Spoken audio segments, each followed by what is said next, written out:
Hello friends, আপনারা সবাই কেমন আছেন? আশা করি আপনারা সবাই ভালো আছেন।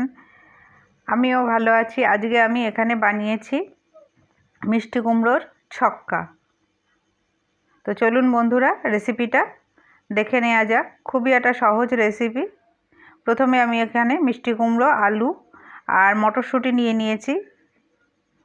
তো মটরশুঁটির সিজন যেহেতু এখনও রয়েছে, এগুলোকে আমি কেটে ধুয়ে পরিষ্কার করে ফিরে আসছি। কেটে নিয়েছি আলু আর মিষ্টি কুমড়ো। কড়াইটা বসিয়ে দিলাম। এবার আমি কড়াইয়ের মধ্যে প্রথমে 1 চামচ গোটা জিরে আর গোটা ধনে আর একটা শুকনো লঙ্কা শুকনো খোলায় ভেজে গুঁড়ো করে নেব।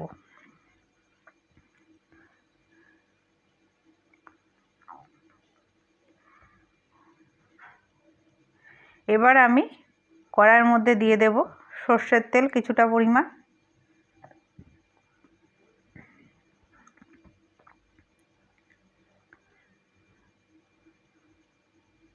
প্রথমে আমি কুমড়োগুলোকে একটু হালকাভাবে ভেজে নেব।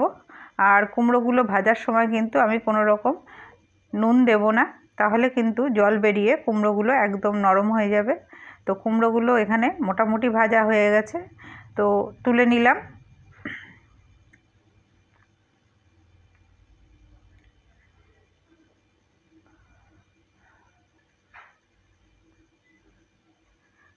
এবার আমি এর মধ্যে দিয়ে দেব ফোড়নে 2টো তেজপাতা,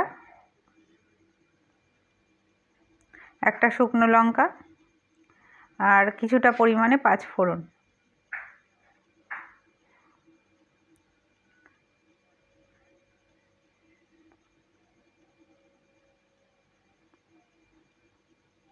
একটু নাড়াচাড়া করে নেব 30 সেকেন্ডের মতন।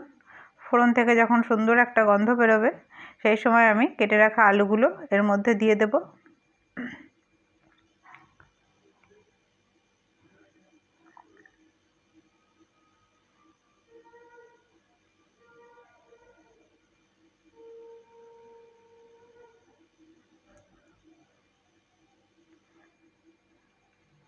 এবার আমি আলুর মধ্যে দিয়ে দেবো সামান্য একটু লবণ আর হলুদ, দিয়ে আলুটাকে একটু ভেজে নেব।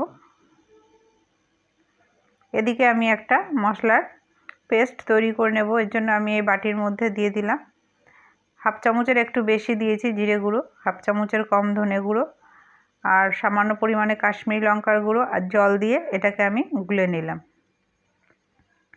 এদিকে আলুটা ভাজা হয়ে এসছে, এর মধ্যে সামান্য একটু জল দিয়ে আবারও আমি ঢেকে দিলাম।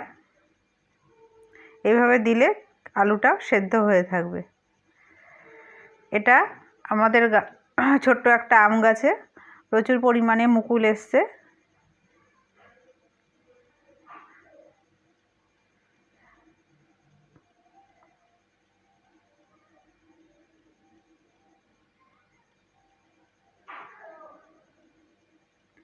ফিরে এসেছি, আলু মোটামুটি ভাজা রেডি।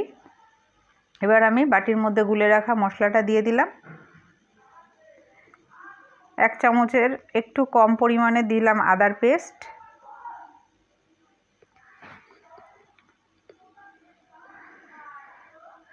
দিয়ে দেবো স্বাদ মতন লবণ,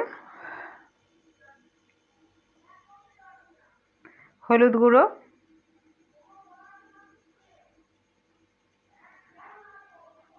এখানে দিয়ে দিলাম মটরশুঁটি। আপনারা চাইলে সেদ্ধ করা ছোলাও দিয়ে দিতে পারেন,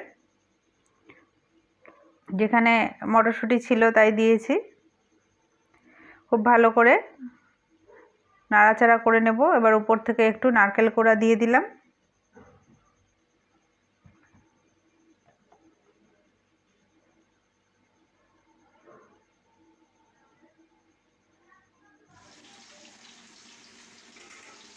ঢেকে দিয়েছিলাম। মোটামুটি মশলাটা ভালো মতন কষানো হয়ে গেছে।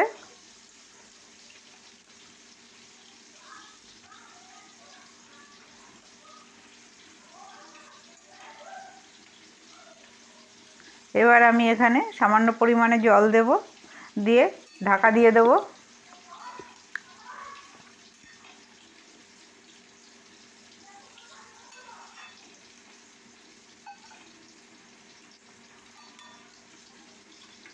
5 মিনিটের জন্য ঢাকা দেব। এবারে একটু ঢাকনাটা খুলে দেখে নেব। আলু মিষ্টি কুমড়ো দুটোই সেদ্ধ হয়ে গেছে। আবারও একটু ঢেকে দেব। এবার ঢাকনা খুলে চলে এসেছি।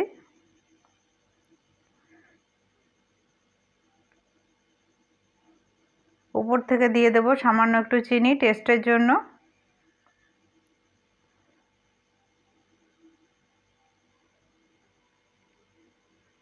আর এই ভাজা মশলাটা যে প্রথমে করে রেখেছিলাম সেটা আমি দিয়ে দিলাম। দিয়ে খুব ভালো করে মিশিয়ে নামিয়ে নিলেই তৈরি হয়ে যাবে মিষ্টি কুমড়োর ছক্কা। এটা কিন্তু জলখাবারে লুচি পরোটা ইত্যাদির সাথে দারুণভাবে জমে যাবে। এই যে এরকম ফুলকো লুচি হলে তো আর কথাই নেই। ভিডিওটা ভালো লাগলে লাইক করে দিয়ে পাশে থাকার অনুরোধ রইল।